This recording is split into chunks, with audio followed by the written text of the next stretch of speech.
Flags are flying at half-staff across Massachusetts. And outside his police department, people have been dropping off flowers and paying tribute to the young, very well-respected officer. WBZ's Beth Germano is live for us in Yarmouth tonight. And Beth, it has been such a painful 24 hours.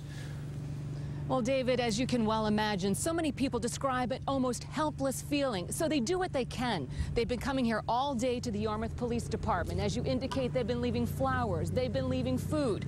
By all accounts, Officer Gannon was a rising star on this force and a real fixture in the community.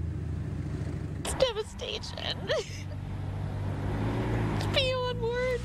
A community overcome by the loss of one of their own, 32-year-old K-9 officer Sean Gannon, who they say lived the words community service. This just shouldn't have happened, but he was protecting us, you know, the thin blue line.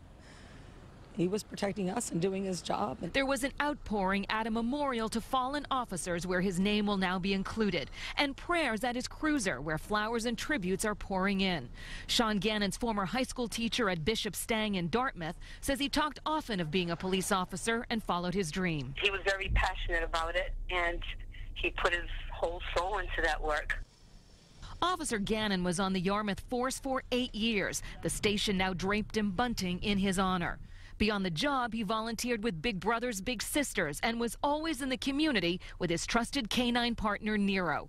When Cheryl Shields needed some training advice with her dog Gunner, he was there. Kept telling me, you know, make sure you stay consistent with him and so forth and so on. And then just our paths would cross every once in a while, and he would ask me how Gunner was doing. But it's the senseless act of violence that took his life that has devastated the community. Jean Keneally says she knew his kindness, and this hits close to home. Our little community's being rocked by this epidemic of drugs and violence, and here we have one of the outcomes. Now, Officer Gannon was paired with his dog Nero about a year ago and became the first full-time K-9 drug detection officer on this force. Now the community is preparing to say goodbye. Reporting live from Yarmouth, I'm Beth Germano, WBZ News. All right, Beth, thank you. We want to take you back now live to Hyannis, where we are looking at that end of the procession.